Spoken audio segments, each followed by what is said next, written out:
G'day everyone, welcome back to another live hangout. Hey, the second last one for the year, in one sense the final one for the year, like according to normal programming, if you will. We've got a Q&A today, so please bring your questions. The Q&A doesn't tend to go too well without any questions because I can't provide answers to no questions. But we will get to those in a moment. I have asked the question in the live chat, as you can see. What is your most favorite festive season song of all time? And that is a super hard question. I like Linda's response. Linda has written, I know which one is my least favorite. You and I might be thinking the same thing, Linda. You and I might be thinking the same thing. There is a song that just comes out every year. Would it be the Mariah Carey piece, perhaps, Linda? That would be probably my least favorite. Only because I'm just a little bit over it. Like, enough already. It's just got overplayed. Anywho, I'll tell you one of my favorites a little bit later. You might be surprised. You might not be surprised, but I'll tell you one of my favorites a little bit later. I've seen people, make sure you comment, make sure you tell us what is your favorite. As Rebecca has said, it is hard to there are so many that we could all and I like Rebecca's comment too. Just list anyone from the Carpenters album. That's good fun. Okay, we're going to get into some Q&A today. Next week we have our final show for the year, the last one.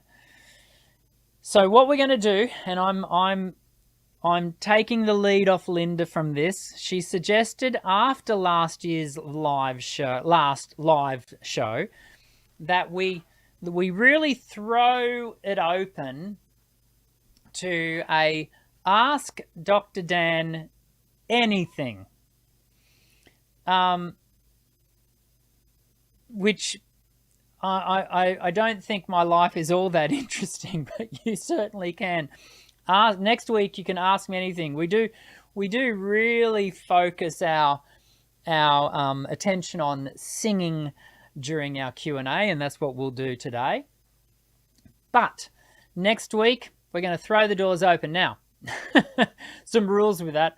I am going to reserve the right to not answer because, it could get a little bit hairy, and we're going to steer away from perhaps questions around politics. Might be a good idea for us to step away from. Religion might be a good one for us to steer clear of.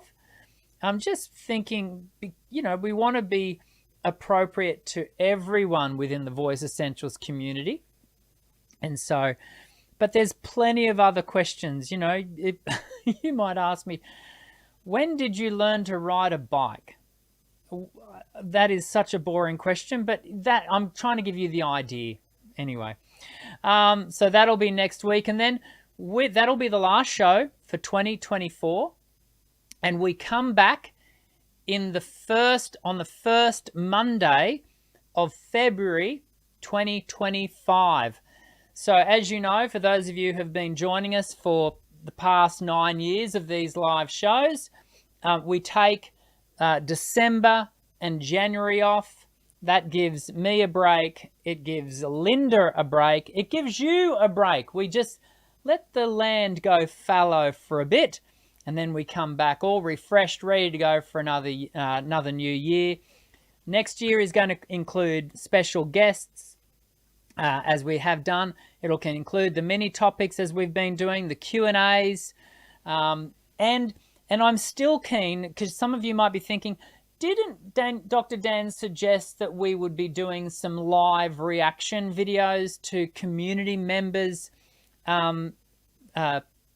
recordings. Yes, that is still on my list of to-dos. So stay tuned. I do want to do that in the new year. And next week, as a part of the final show, if I remember to, I might also, kind of as a special live preview to but particularly those of us who join the live show, and I'm thinking of all of the regulars: Kelly, Dean, Neebe, Linda, everyone who regularly joins the show. I'm thinking that I might play my recording for the Christmas Secret Singer event that is currently taking place within the Voice Essentials community Facebook group. If you're not a part of that, we'd love for you to come and join us. And as a part, there's a community event that's currently being run, and where we've all had songs that kind of like the Secret Santa idea, that have had songs selected for us. And so I've already recorded my song. Now, my recording of the tune, it's a Chuck Berry piece. Now I'm trying to remember what it's called. I can't remember what it's called. I've already recorded it. It's already up on the YouTube channel and available to members of the YouTube channel. Incidentally, if you'd like to become a member, we'd love to have you become a member, and you could go and have a look at it right now if you are a member. But I'm thinking I might also play it during next week's live show, just as a prelude, and just to give you a bit of fun. The piece that got chosen for me is it's called "Run Rudolph Run." It's not it doesn't make the list of my favorite all time Christmas songs, I can tell you. And it would not have been a song I would have chosen to sing. But whoever chose it for me, I still don't know who that person is. Whoever chose it for me, I think, had a bit of a grin on their face when they did so. I gave it my best crack, and I had a lot of fun doing it. And so I might give you a preview next week. So don't miss out on next week's show. Subscribe, hit the white bell icon. You know everything to do. How are we going with some of the questions? With those, have we got questions coming in, everyone? I hope we have, so that we've got something to... Oh, I see Linda's reminded me in the chat. It's Run Rudolph Run. That is true. It is Run Rudolph Run, Linda.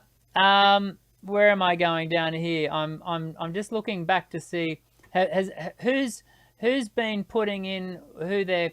Actually, Linda, can you help me out? Can you... if people have already written up their favorite, all-time favorite festive song, and the reason, for those of you who are wondering, I always try to be inclusive in this community. So I haven't called them Christmas songs. I've called them festive songs, but that's what I'm meaning. You know, that this sort of time, not everyone celebrates Christmas. And so festive songs of this sort of time, throw them in. Linda, if you can write up what they're saying, then I can make a note of it. Neebe's saying here, Chuck Berry can sing anything. I don't know that Chuck Berry can sing anything, and I definitely can tell you I can't sing anything, but like I said, I gave it a good crack. We had a bit of fun with it. Okay, let's get to some questions. Make sure you are, asking your questions in the live chat so that Linda can write them down and we can answer them.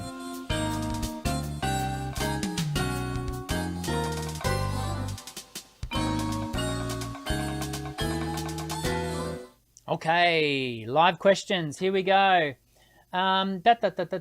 We've got a question a bit earlier from Alec. I've got to find your question, Alec.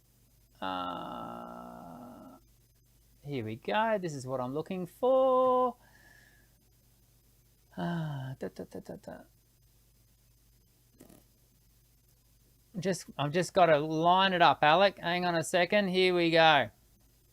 So Alec has asked, if I'm being told I'm singing healthily, but I still don't have enough stamina to pull me through a song, what could be going on?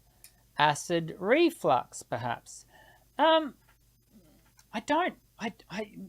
first go-to would not be to suspect acid reflux in that instant, though it could be. If you're singing healthily, health doesn't necessarily equal stamina. So I'm healthy. I've actually had a pretty good year for health. You know how you look back on a year and you go, how was my year for health? Sometimes you don't have good years. Sometimes this year hasn't been too bad for me. I'm relatively healthy. But my stamina, if I started to exercise, would have a limit. And my limit might be more than some and less than others. And so the same goes with the activity of singing. Now, if we were to further qualify your question with, but if I still don't have enough stamina to pull me through, and now I'm reading the question and processing it a little bit more clearly, through a song, you did qualify, Alec. Sorry, there's a lot going on for me at this end of the thing. If you're not getting through a whole song, then yeah, we probably do have a question, not just around stamina, but what's driving that lack of stamina. And then we do, acid reflux certainly could be a part of that. But equally, you would hear, typically acid reflux doesn't just affect stamina, which is again why I probably wouldn't lean to stamina to acid reflux. Acid reflux is going to deteriorate the overall condition of your voice, and it probably won't be heard as healthily or healthy in its presentation. So possibly not acid reflux. You might, I would probably want to sort of backtrack a little bit further and go, what is being identified as you singing healthily? Like what are the markers that are being told to you that you're singing in a healthy way? Because, are you applying the appropriate technique, the stylistic appropriate technique to the material that you're singing? If you're singing in a healthy classical way but applying that to contemporary voice, that is one sure way that you will struggle for stamina through a piece. And so, whilst I don't want to rule acid reflux out, there's a whole range of other things that you'd probably want to tick off first before acid reflux was your culprit. I'm not saying it isn't. I would have to hear you, see you, and to be able to give you a really more clear response, Alec. But go looking for the technical things and understand what is it when you say you're being told I'm singing healthily. What is it that qualifies that? I would say. Erwin, we haven't seen Erwin for a little while. Erwin, where have you been, Erwin? Or have you been and I just haven't noticed you in the chat? Maybe that's what's been going on. I'm looking here for Erwin's comment. Why can't I find Erwin? I'm going to go and look. I'm going to at the top of that's. I'm going the opposite direction, Linda. That's why. I'm coming back to Erwin's question. Hang on a second, Erwin. Apparently you had a question early on and it got missed. Here we go. Erwin has written, "Hi Dan, I hope you are great. I'm not doing too badly, Erwin. How can I relax the digastric muscle when I sing high notes, my chin inflates like a toad, causing a lot of tension in my neck, and my larynx can't move freely. That immediately suggests to me, Erwin, way too much pressure, way too much push and drive of air through the larynx. Because if you are getting an inflation through the neck, that inflation, that's not air, that's got to be muscle. There's no air in here other than that traveling through the trachea and up out through the larynx. Of course, you might be getting some acid-driven air, typically of what we get, why we burp. But the inflation, the chin inflating and those sorts of things is likely to be more pressure. And so learning, it's a funny thing, I often, in my private lessons with students, particularly new students, I'll often identify with them, hey, you're driving too much air, you're working too hard, there's too much pressure. And I'll encourage them to back right off. And it firstly, for students, it can often be a bit of a shock to go, oh, am I? Like, there's not necessarily a developed awareness of that pressure, because for them, that pressure is just their normal setting. And so that's what when they sing, that's what they physically experience. And so firstly, we have to be aware of it. We have to be mindful of it. And then secondly, we have to then, start to back off. Now, when students who have that really high level of pressure start to back off that push and that drive, what we find is they don't feel like they're doing enough. And they'll often get to, working on an exercise or through a song or a phrase, and they'll go, but I didn't feel like that didn't feel like I was singing. And often I can respond to go, good, that's good. We don't want you working so hard.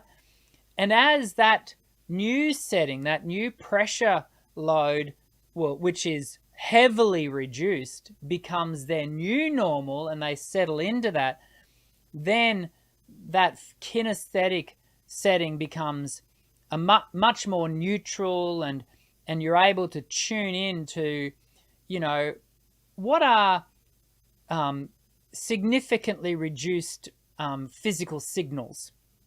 And that's a really positive thing. Erwin, that's where I'd encourage you to go first. Go looking to reduce your sense of push and air pressure.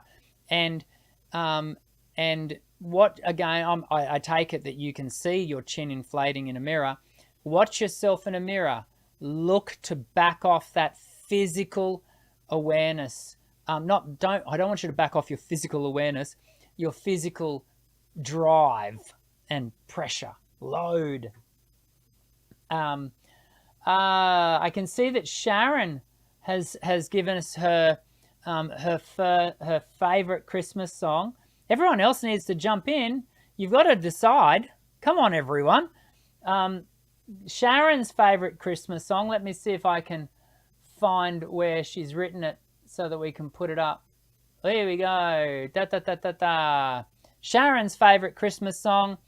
I've got many, yes, but I love the Wexford Carol. Michael McDonald does great rendition. The Wexford Carol. Sharon, I will have to look that up, because the name of that doesn't jump out at me. I've almost certainly heard it, as we often do, often hear, carols that we just don't, I'm going to write that down. The Wexford Carol. Okay. I'm going to have to look that up and educate myself. Sharon, thanks for throwing in your favorite. I'm expecting everyone else to do so. Please jump in, everyone, and tell us what your favorite is. Now, Vava has got a question here too. I think this is the one here. So Vava has written, hello, Dr. Dan. I hope you are doing great. I am. Thank you. They have a question. What exercises do you recommend to improve breathing control? I heard some people recommending the use of candles. Yeah, it's actually a really old school way of doing it, not an incorrect way. What the idea of using a candle was to light the candle, and this dates back centuries, and then you would sing in front of the candle, and the idea is that you don't blow the candle out. And in one sense, that's dates back into the classical days of breath management, and there is some value in that, particularly for classical singers who are, just like contemporary singers, looking to really monitor their phonatory threshold flow, that consistency of air as it travels through. And in contemporary voice particularly, we're wanting to really reduce that flow so that there's virtually no high flow pressure coming out, which would blow the candle out. What we have to be careful of, though, is in managing that flow of where we manage it, because the temptation and, dare I say, the natural inclination for our bodies is to manage it at the level of the larynx and to valve and to reduce our flow here. That is a problem particularly for contemporary vocal, because that's going to lead to constriction more often than not, and it's going to really create some fatigue and labor-intensive activity. And so we want to be able to manage that very even reduced flow through our abdominal wall, and how that is then releasing the diaphragm back to its state of default rest, which is at the top of its movement. And so that's where that idea comes from, Vava. My approach to breath management, I don't think is radical, but it is a hybrid of two ideas. One that's a bit older and called Apogeo, which is was very much the standing ideology around breath management, the method during the 20th century. And that's certainly been and continues to be a very, very strong standing method approach. And then there's a newer method called accent method, and which is a bit more orientated to the abdominal wall and the accent applied to the articulation of that diaphragmatic movement and motion. I combine them. Accent method kind of wants to throw the baby out with the bathwater, in my humble opinion. And so I don't throw the baby out, the methodology of Apogeo. I hold on to some of the really strong benefits of Apogeo, and I combine them with our new understandings from accent method. And I find those for contemporary singing, I want to make that clear, for contemporary singing to be of really high value.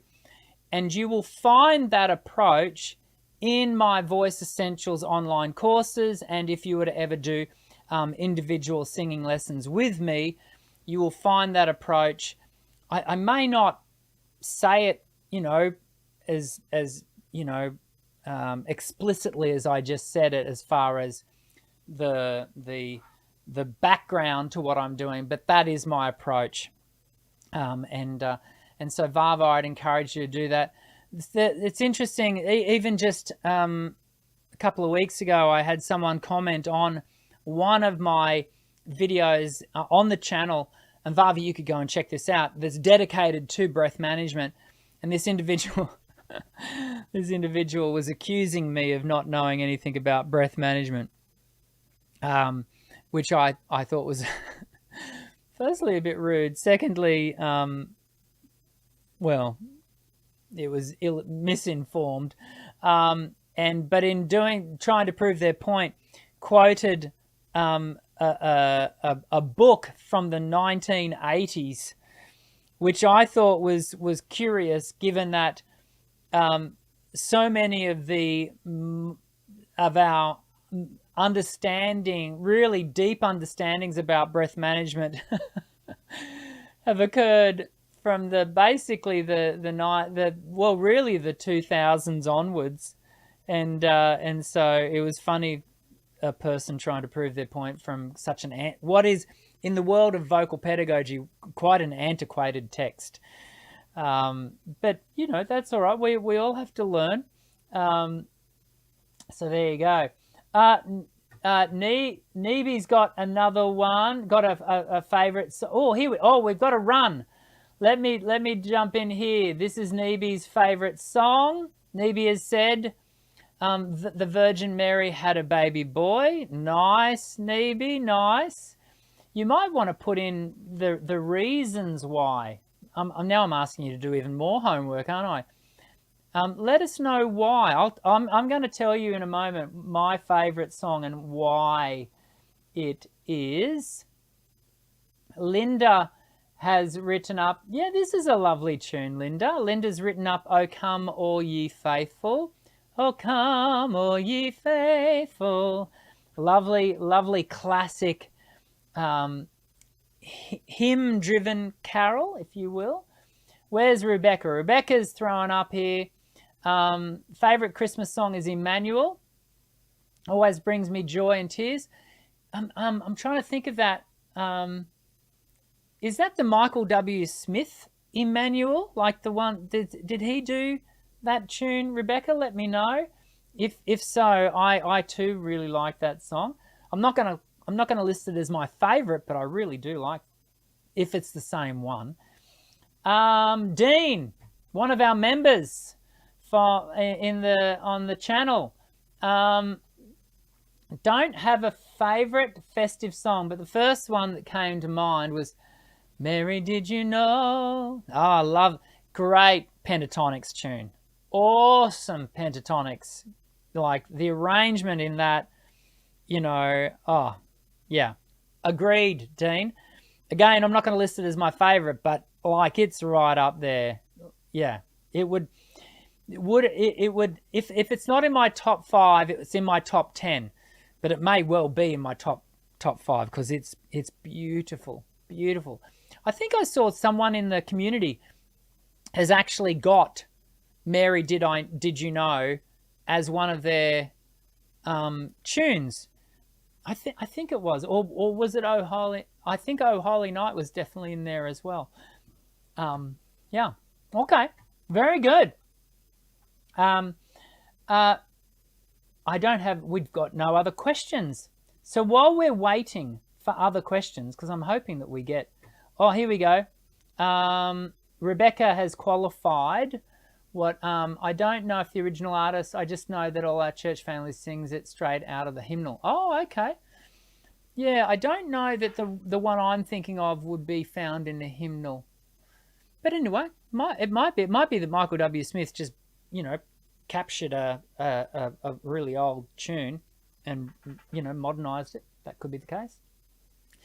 While we are waiting for another song, why don't we, I'll let you know of what mine is. Actually, I've just seen Rebecca. Oh no, this is Sharon. Is Magnificat the same as Ave Maria, which is also a great one? I don't know. Linda might know the answer to that one. Mary J. I'll have to look it up. Oh, okay. There you go. This is the thing, right, with festive tunes. Every celebrity worth their weight has released a festive album. And so, there are countless songs available. Mary J. Blige does a great version of "Mary, Did You Know?" Does she? Okay. There you go. another piece of homework for me to do, which would be cool. Okay, so my favorite my favorite is and this again, this might surprise you, and I put it down as my favorite because it's the one song that I remember, something I used to love doing in primary school. So I'm taking you right back to the late 70s, early 80s, for those of you who are around in that time. And I loved being in the school choir when we would sing at the town carols. I just so looked forward to it. And the tune I loved singing more than any other tune was Angels Have We Heard on High. Angels have we heard on high, dun dun dun dun dun, dun. Because it gets to the chorus, Gloria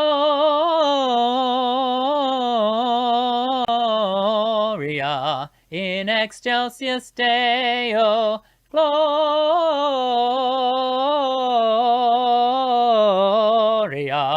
in excelsis Deo. And I loved the flow. Da. And I think one of the reasons I loved it is because melodically it's just so pretty to sing, but it was also a fun challenge to see, particularly as a kid, can I get the whole thing out in one breath? And I have such a such a wonderful, it's a wonderful childhood memory. And I just used to love singing it. So there you go. It has a certain romanticism for me. I can, as I'm telling you the story, I can even see where I was in Lismore, New South Wales, standing on these, what were basically constructed wooden like stands that would have gone like 4 or 5 up. And yeah, it was just really, I loved it. Gloria.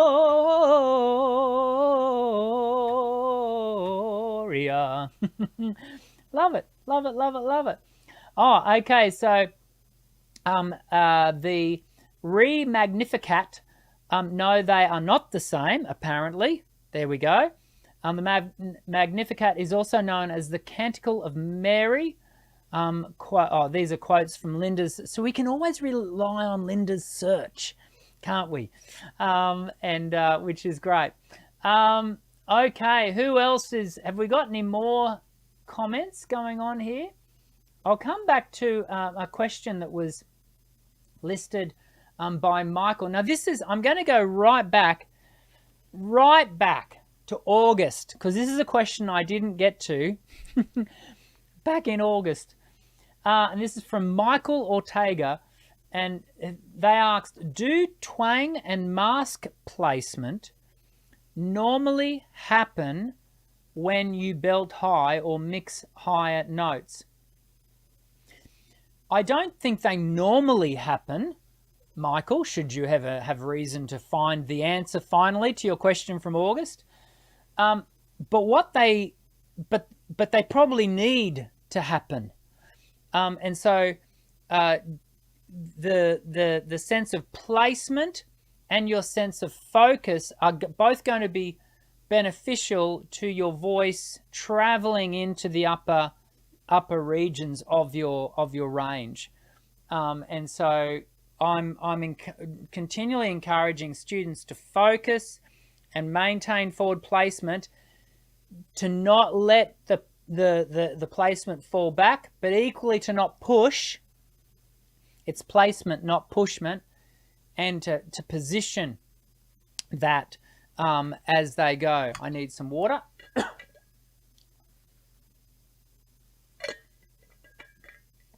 And so, Michael, if you ever have reason to get that question, find another question, then that would be what I'd be suggesting. You want the focus and you want the placement as you travel up into your higher notes. Vava has thrown in another question here. If I can find it. Here we go. I have another question, Dr. Dan. Why, when I sing high notes, there's so much tension in my throat and my jaw, especially in my jaw? Yeah, I think we're going to come back again, Vava, to this idea of pressure. And if you are bracing or gripping in the application of your voice and the onset of your voice, then you are probably going to get a lot of tightness and struggle, you know, and your jaw is likely to grip down and try and what we're trying to do there is trying to hold everything in place. Singing certainly can have moments of really high energy and high drive. It can. But in general, we want to have the voice sit in a really comfortable setting, or sitting, if you will. It's a funny thing. I'm trying to think of a good way to sort of show you what I mean by this, and I'm going to try something here. So stay with me while I try and set this up. No, that's not what I want. I'm going to go like that, and I'm going to go like this, and I'm going to go like that, and then I'm going to come over here. There's something I want to show you. Now, so I'm going to come over here. So what I've got on screen there, this is funny. This is one of the screens I have to have open when I'm doing a live show. It shows a number of things. It shows the frame rate, which I run this show at 30 frames per second. Stick with me. There's a reason I'm showing you this. It shows the bit rate, which is currently running at 4 megabits per second. And it shows what's called the RTMP queue size. Remember a few weeks back I told you I was having some challenges with my live streaming? And the reason for that is because this, the RTMP queue size, was buffering. So if I take this all the way back to the beginning of when I started, can you see this? This here. In fact, I think I can take it back. Does it go back even further? No, just to there. And when it does that, when I'm starting the show, I have to start and stop the show because for whatever reason, I haven't been able to figure it out, this buffers. There's too much load of information trying to make its way to YouTube. And as a result, the whole thing gets to a point where it can't buffer anymore and it locks up. The same kind of thing happens with our voice. If we have a voice that is constantly under load, too much load, then you've got nowhere to go. It just buffers up and it just locks up. Whereas there are moments, can you see along this little buffer zone, can you see there are moments where it is having these little 1 second peaks along the way. I'm going to come bring it all the way back. You can see one just there. There are moments along the way where the load increases, and in this case the computer has to deal with it. But in general, the melody is being kept in a rather static, really healthy space between 1 second to no seconds. That is a good zone for the buffering to stay. And the same with the voice. You want the voice in general to stay in a really managed way, a really managed position to ensure that the voice doesn't over buffer. Yes, there will be moments of increased activity, but the voice has to return to that more stable setting pretty quickly. Otherwise, the tension will snowball and you'll find yourself in some, not so happy times with not so happy notes. So I hope that's a helpful way of describing it. Like I said, it's a bit of an odd one to share, but I'm hoping that's a good one, a good description. Neeby's getting in here with second and thirds of tunes. Let me share what Neeby's written here. My second and third, good Christian men rejoice. Okay. Saying now we need not fearing the grave, and then hark the herald angels sing. And like, oh, you've got more than second and third in here. You've got 4 or 5 in here. Born that man no more may die. Very good, Neeby, very good.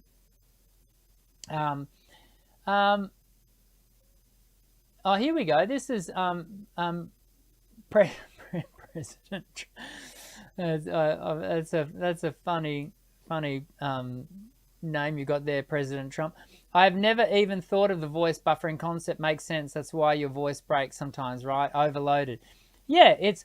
I mean, don't take the metaphor beyond it being a metaphor. But yes, if it's helpful for you to apply that into your thinking, it's all about not allowing that tension to snowball. Really important. Really important. I think we're out of questions. Oh, hang on. We've got one from Sharon. Sharon's throwing another one in here. I wonder as I wander. Gee, that'd be a mouthful, wouldn't it? You've all thrown some really interesting songs at me this year for what's your favourite. The one I'm going to go and look up is Wexford Carol, because that's not... Vava's just written, so I shouldn't do high notes. No, that's not what I'm saying, Vava, at all. You definitely should do high notes, but you just need to learn how to manage your tension and how to manage your range and transitions and registers in order to do the high notes, is really the takeaway from what I'm saying. Can I encourage you, Vava, if you haven't already, enroll in my online courses, and the mystery will be no longer. You'll be able to step through that and learn how to do these things and workshop that. Ladies and gentlemen, I think we're going to bring it to a close. And for the remainder of today, next week, final show for 2024. Just so you know, it will not be the last video for 2024. I will continue. In fact, they're already uploaded, ready to go. There will be 3 videos a week through the channel over January, February, just like there are every week.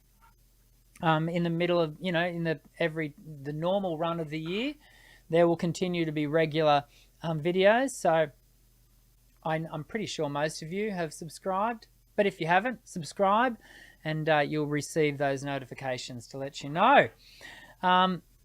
What a great hangout. I hope you've all had a fun time talking about our favourite songs, and again, they're favourite for different reasons for different folks. So I hope you get to sing your favourite over the coming festive season, and we'll catch you again soon. Have a great week, and you will see myself and Linda next week for the final show.